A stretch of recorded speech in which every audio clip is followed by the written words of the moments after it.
समय दिल्ली के उप मुख्यमंत्री मनीष सिसोदिया हमारे साथ जुड़ गए हैं। हालांकि वो इलेक्शन तो नहीं लड़ रहे हैं। सर, आप इधर आ जाएंगे प्लीज। उनसे बात करते हैं। सर, चूंकि आप लीड कर रहे थे पूरे कैंपेन को और कहते हैं कि जो इलेक्शन से पहले की रात होती है वो कयामत की रात होती है, नींद आई आपको? नहीं, अभी तो आराम से सोए हैं और बहुत फ्रेश मूड से सब उठे हैं। और मैं चाहता हूं कि दिल्ली का हर नागरिक जब अपने घर में सोकर उठे तो फ्रेश मूड से उठे और फ्रेश मूड से पूजा पाठ करके घर से निकले तो उसको अपनी गलियों में कूड़ा ना मिले। उसका मूड खराब होता है, अपना पूरा दिन खराब होता है। वो ऑफिस जाता है, वो दफ्तर जाता है या किसी दुकान पे अपनी जा रहा होता है, किसी काम से बाहर निकलता है तो किसी कूड़े पे उसका पैर पड़ता है, मक्खियाँ भिनभिनाती हैं, गली गली में वो कूड़ा देखता है अपने घर से निकलते हुए, उसका पूरा दिन खराब होता है। मैं चाहता हूँ अब दिल्ली वालों का दिन भी खराब ना हो और इसीलिए आज दिल्ली के लोगों से मेरी अपील भी है कि अपनी गली के कूड़े को, अपनी गली में साफ सफाई को देखते हुए आज केजरीवाल जी पे भरोसा करें। केजरीवाल जी के एमसीडी में सरकार होगी तो सब साफ होगा। जैसे केजरीवाल जी को आपने जिम्मेदारी दी स्कूल अस्पतालों की तो शानदार हो गए, बिजली की जिम्मेदारी दी तो बिजली 24 घंटे आने लगी और फ्री हो गई। वैसे ही आज केजरीवाल जी को एमसीडी की जिम्मेदारी दीजिए।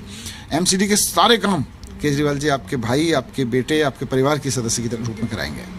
कई बार हमें देखने में आता है रस्साकशी, हालिया योगा क्लासेस में देखने के लिए मिली। तो एक आम लोगों के जहन में सवाल है कि सरकार इतना परेशान होती है तो एमसीडी का काम कैसे होगा? नहीं, एमसीडी के काम भी होंगे। इन्होंने सरकार में इतना परेशान किया लेकिन काम तो रुके नहीं ना। स्कूल अच्छे हो गए, अस्पताल अच्छे हो गए, मोहल्ला क्लिनिक बनी, सीसीटीवी लग गए गली गली में। तो इन्होंने रोकने की बहुत कोशिश की क्योंकि बीजेपी देखिए काम करती नहीं है और चुनाव के अंत में आके कुछ किसी को गाली देती है और फिर वोट मांगने लगती है, किसी को भी गाली देने लगते हैं और वोट मांगने लगते हैं। इनकी यही राजनीतिक स्टाइल है। काम नहीं करेंगे 5 साल जिस काम के लिए जनता ने चुना, 5 साल बाद आएंगे, किसी को गाली देंगे और उसके ऊपर वोट मांगने लगेंगे। अब जनता समझ चुकी है इस चीज़ को और जनता अब एमसीडी का जो मेन काम है उस पे आज वोट करने वाली है। साफ सफाई को लेके, अपने लोकल गलियां, लोकल पार्क, इनको लेके। आपने जिक्र किया आरोप का, मुख्य केंद्र सत्येंद्र जैन और मनीष सिसोदिया ही थे बीजेपी के कैंपेन में। इनके पास कुछ और तो था नहीं। ये बता ही नहीं पा रहे थे कि 15 साल से क्या किया या 15 साल में कूड़ा साफ क्यों नहीं हुआ। दिल्ली की हर गली में कूड़ा फैला हुआ है। कोई भी एक आदमी ऐसा नहीं है दिल्ली में जो अपने घर से निकले और अपने काम तक कहीं जाए और उसको जगह जगह कूड़े के ढेर ना मिले, कूड़े के पहाड़ ना दिखाई दें। और अब तो ये 16 पहाड़ और बना रहे गली में, अपने लोकलिटी में, तो लोगों के घरों में बदबू आया करेगी अगर ये लोग जीत गए तो।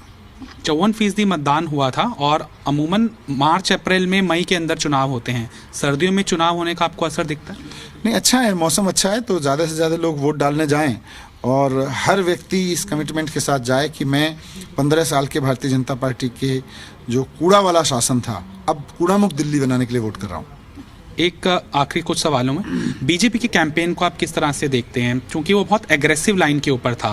वो भ्रष्टाचार के मुद्दे पर, पॉल्यूशन के मुद्दे पर, यमुना की सफाई के मुद्दे पर डिगाओ। किसी मुद्दे पर नहीं था, केवल गाली गलौज पे था। भारतीय जनता पार्टी ने एक मुद्दा बताओ जो गिनाया हो कि भाई हमने कूड़ा साफ किया कि नहीं किया, हमने पार्क ठीक किए कि नहीं किया। एमसीडी का मेन काम तो वो था ना 15 साल से। भारतीय जनता पार्टी ने किया ही नहीं वो। अब गाली देने पे उतरे हुए हैं तो गाली पे जनता थोड़ी वोट देती है। परिसीमन के ऊपर आप लोगों ने आपत्ति जरूर दर्ज की बहुत, लेकिन एग्रेसिव एलिगेशन नहीं लगाए। आप आत्मविश्वास से लबरेज थे कि कैसे भी इलेक्शन करा लो आम आदमी पार्टी। तो पता है ना कि दिल्ली की जनता 15 साल के भारतीय जनता पार्टी की सरकार से दुखी है और इधर केजरीवाल सरकार के काम देख चुकी है। केजरीवाल जी को जो जिम्मेदारी दी उसके काम देख चुकी है कि भाई इनको स्कूल दिए, स्कूल ठीक कर दिए, अस्पताल दिए, अस्पताल ठीक कर दिए, बिजली दी, 24 घंटे बिजली आने लगी, फ्री बिजली के बिल हो गए, पानी के बिल फ्री हो गए। तो इन सब से लोग देख रहे हैं कि केजरीवाल जी को जो जिम्मेदारी दो वो ठीक से निभाते हैं। बीजेपी को 15 साल से जिम्मेदारी दी, कुछ किया ही नहीं उन्होंने। आखिरी सवाल, 230 का आंकड़ा अभी भी है कि वो थोड़ा ऊपर नीचे? बिल्कुल उससे ज़्यादा ही आएंगी। तो ये मनीष सिसोदिया को आप सुन रहे थे। आत्मविश्वास समझा जा सकता है क्योंकि परिसीमन का विरोध तो किया गया था आम आदमी पार्टी की तरफ से, लेकिन आत्मविश्वास इस वजह से भी सामने आया कि बहुत ज़्यादा उसको अपोज नहीं किया गया, क्योंकि आम आदमी पार्टी ये समझ रही थी कि इलेक्शन किसी भी तरीके से हो जाए, किसी भी स्थिति के अंदर परिसीमन हो, आम आदमी पार्टी को इस बार फायदा मिल सकता है। वीडियो जर्नलिस्ट सौरभ के साथ तरुण कुमार, जी मीडिया, दिल्ली।